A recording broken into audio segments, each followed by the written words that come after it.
Entendes o que estás lendo? O podcast que te leva através das páginas da Bíblia. Livro por livro.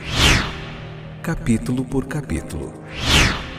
Uma exposição bíblica emocionante. Aperte os cintos e embarque comigo nesta viagem.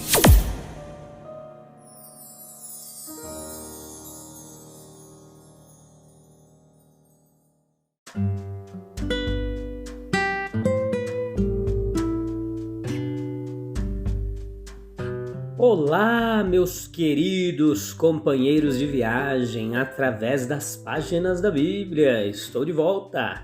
Eu sou o Fábio e eu vou te conduzir aí por mais um capítulo. Lucas capítulo 5 hoje, parte 2, episódio de número 281.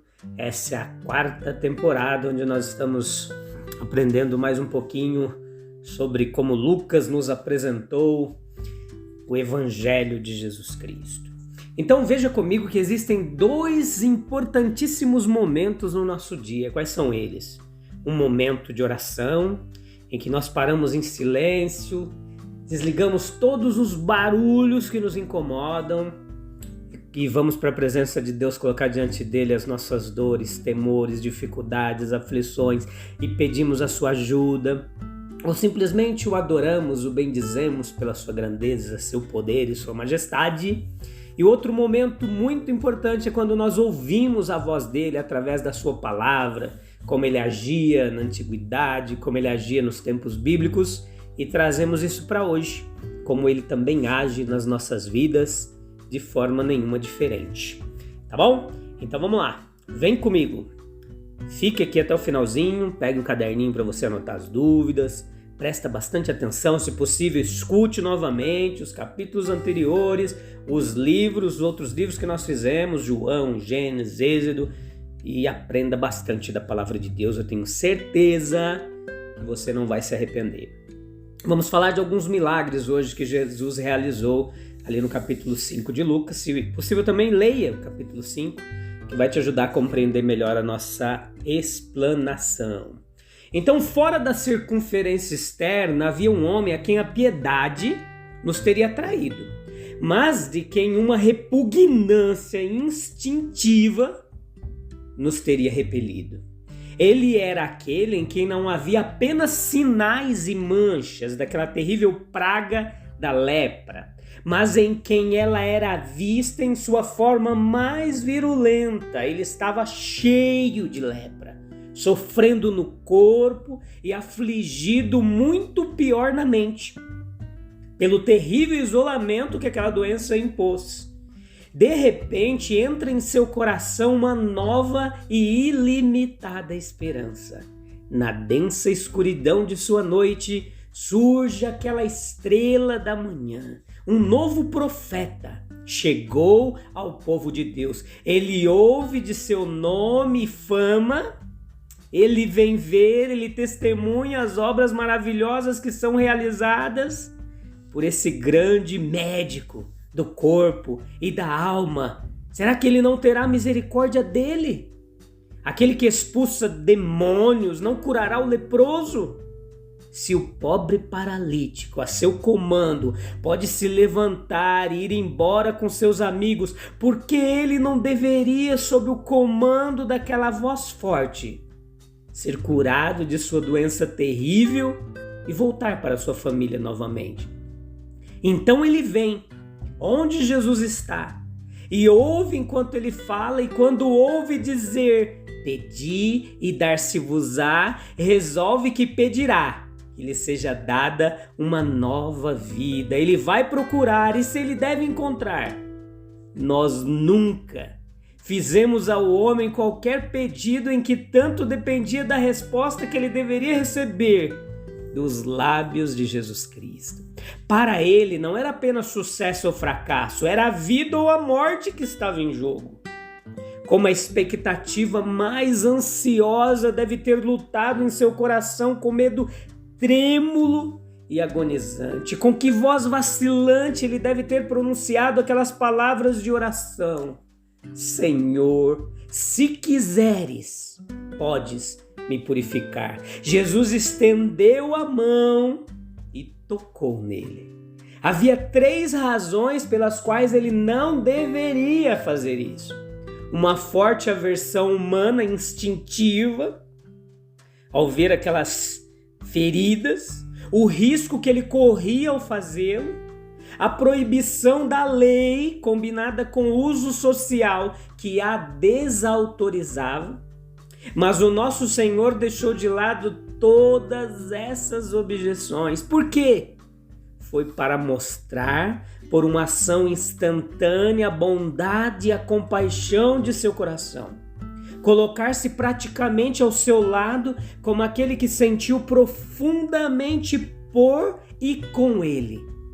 E nos ensinar que se desejamos curar os piores distúrbios, devemos fazer isso, não ficando longe, mas entrando em contato pessoal íntimo com os homens que estamos procurando salvar, impondo-lhes a mão. Nós também devemos estar prontos, como nosso Senhor, para fazer o que é desagradável, correr alguns riscos, desconsiderar as propriedades convencionais. Se quisermos remover da terra as lepras que ainda afligem. Esse leproso deve ter sabido quando Jesus colocou a mão gentilmente sobre ele, que pretendia curá-lo. Contudo, mais doces aos seus ouvidos do que os acordes mais suaves da música, para o amante da melodia e do canto, foram essas palavras do Senhor quando disse: quero, seja limpo. E então aquele que fala e está feito, falou a palavra não ouvida, e as forças da natureza entraram em jogo. O sangue da vida pulou nas veias do leproso, e imediatamente a sua lepra se foi. O pecado é a lepra da alma. É repugnante, é difuso, espalhando-se por toda a natureza. Exila, ela separa o homem de Deus e o homem do homem também. Ela é mortal, é a morte em vida. Quando a alma pecaminosa, embora esteja em pecado, cheia de lepra, ela faz a sua aplicação ao grande médico, ela não tem nada a temer quanto ao resultado de seu apelo. A prontidão de Cristo para salvar está além da sombra de dúvida, se estivermos realmente empenhados em ser salvos da lepra do pecado.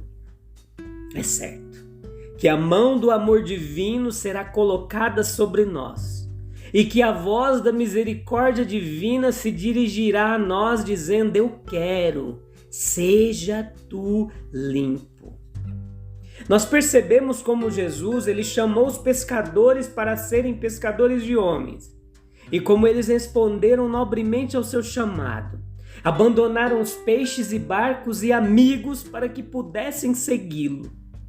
E nós temos agora diante de nós vimos isso no episódio anterior, e agora nós temos diante de nós 2 milagres instrutivos realizados durante a sua obra evangelística e resultando em uma extensão de sua influência. Entre eles se interpõe uma observação significativa sobre a oração particular de nosso Senhor, de modo que a ordem do nosso pensamento é milagre, oração e mais milagre. É assim que a obra divina continua.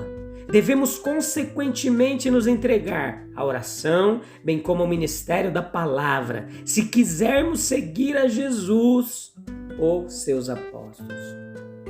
Considere a cura da lepra. Nesses versículos 12 ao 15, era manifestamente um caso muito sério. O homem estava cheio de lepra. Era a doença em seu pior estágio. Humanamente falando, era incurável. No que dizia respeito ao homem, o caso era sem esperança.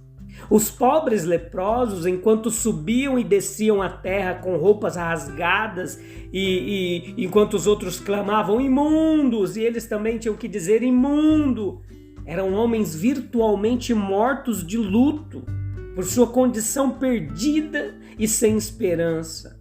Mas esse pobre leproso, do qual as pessoas fugiam de diante deles, eles ficavam em um lugar isolado da comunidade, tirados de sua própria família. Esse pobre leproso tinha ouvido falar de Jesus. Tinha vindo a ele convencido de que podia salvá-lo. Ele se joga consequentemente aos pés de Cristo, dizendo: Senhor, se quiseres, tu podes me purificar. Ele estava convencido do poder do Salvador e se atirou à sua soberana misericórdia na questão da disposição de salvar. E é justamente para isso que todo pecador deve vir, persuadido da capacidade de Cristo para salvar. Ele deve lançar-se sob sua clemência soberana, pois o Salvador pode justamente se recusar a salvar qualquer um, embora, na verdade, ele esteja ansioso para salvar a todos. E agora vamos notar Cristo salvando. Ele poderia tê-lo salvado por uma palavra, mas para mostrar a sua simpatia e liberdade de todo medo de contaminação, ele o cura com um toque, dizendo: eu quero, seja limpo. E imediatamente a lepra partiu dele. Da mesma maneira, o Salvador pode curar a lepra do pecado.